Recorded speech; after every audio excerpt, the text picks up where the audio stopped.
Assalamualaikum warahmatullahi wabarakatuh. Perkenalkan, nama saya Nuresti Agustini. Nomor induk mahasiswanya 24120129, jurusan manajemen. Untuk UTS Perekonomian Indonesia, dosen pengajarnya Dr. Juningsih MM. Di sini saya mau mempresentasikan tentang bonus demografi di Indonesia, peluang emas untuk kemajuan bangsa. Apa itu bonus demografi? Kondisi ketika jumlah penduduk usia produktif sekitar 15-64 tahun lebih besar dibandingkan dengan penduduk usia non-produktif di bawah 15 tahun dan di atas 64 tahun. Mengurangi beban ketergantungan ketika jumlah penduduk yang bekerja usia produktif lebih besar daripada jumlah penduduk yang tidak bekerja karena terlalu muda atau terlalu tua usia non-produktif. Dengan begitu, beban tanggungan menjadi lebih ringan. Contoh sederhananya, sebelum bonus demografi, satu orang bekerja harus menanggung 2 orang anak-anak dan lansia. Artinya, satu pekerja memberi makan, membiayai sekolah, dan merawat 2 orang lainnya. Yang kedua, saat bonus demografi, satu orang bekerja hanya menanggung setengah orang, artinya lebih banyak orang yang bekerja daripada yang ditanggung, sehingga ekonomi bisa tumbuh cepat.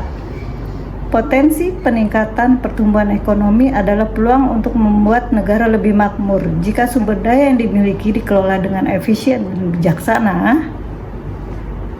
Untuk situasi bonus demografi di Indonesia, yaitu periode 2020 sampai 2040, Indonesia saat ini berada dalam masa bonus demografi, yaitu periode ketika penduduk usia produktif 15-64 tahun jauh lebih besar dibandingkan usia non-produktif, anak-anak dan lansia.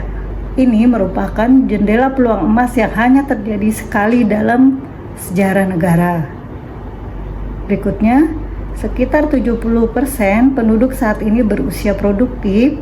Ini berarti tenaga kerja melimpah.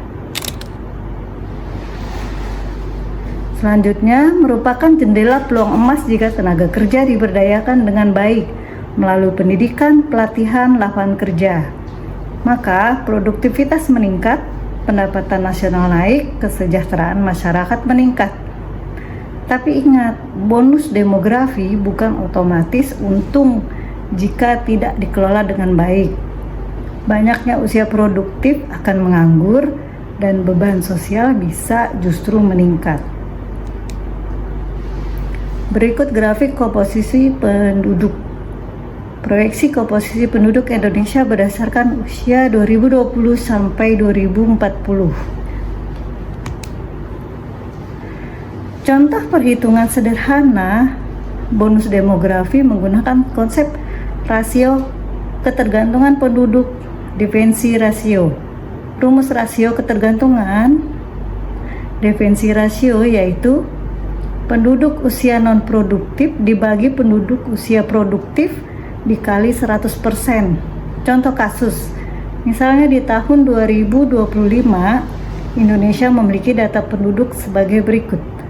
Usia 0-14 tahun 60 juta, usia 15-64 tahun produktif 190 juta, usia 65 tahun ke atas 20 juta.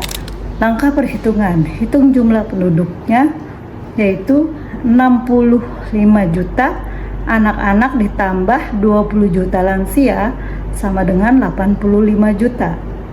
Untuk dirumuskan ke rasio ketergantungan, yaitu 85 dikali 190 dibagi 190 dikali 100% sama dengan 44,7%. Rasio ketergantungan sebesar 44,7% berarti Untuk setiap 100 orang usia produktif, terdapat sekitar 40 orang usia non-produktif yang harus ditanggung. Angka ini termasuk rendah, yang menunjukkan peluang bonus demografi karena lebih banyak orang yang bisa bekerja dan berkontribusi terhadap perekonomian yang menjadi beban. Untuk manfaat bonus demografi, yaitu pertumbuhan ekonomi lebih cepat, jumlah penduduk usia produktif yang besar, banyak tenaga kerja, produksi meningkat, pendapatan nasional naik. Hal ini mendorong pertumbuhan ekonomi tinggi. Peningkatan tabungan nasional masyarakat usia kerja cenderung memiliki penghasilan dan menabung. Tabungan ini bisa menjadi sumber investasi jangka panjang yang mendukung pembangunan nasional. Peluang peningkatan kualitas SDM dengan fokus pada pendidikan dan pelatihan kerja, negara dapat mencetak tenaga kerja yang terampil dan kompeten sehingga daya saing nasional meningkat di era global. Untuk tantangan yang dihadapi, pengangguran usia muda, meskipun jumlah usia produktif meningkat, banyak anak muda yang belum mendapatkan pekerjaan karena kurangnya keterampilan atau terbatasnya lapangan kerja. Ketimpangan pendidikan dan kesehatan, tidak semua wilayah memiliki akses yang merata terhadap pendidikan dan layanan kesehatan. Hal ini menyebabkan sebagian besar penduduk usia kerja tidak optimal dalam berkontribusi pada pembangunan. Dampak otomatisasi dan digitalisasi, kemajuan teknologi bisa menggantikan pekerjaan manusia, terutama pekerjaan yang bersifat rutin. Jika SDM tidak siap dengan keterampilan digital, maka mereka akan tertinggal atau tergantikan. Yang berikutnya strategi pemanfaatan, yaitu investasi pada pendidikan dan pelatihan, memberikan akses pendidikan dan pelatihan keterampilan agar tenaga kerja siap bersaing di era global dan menghadapi otomatisasi penciptaan lapangan kerja. Mendorong sektor industri, UMKM dan kewirausahaan agar mampu menyerap tenaga kerja muda dan mengurangi pengangguran.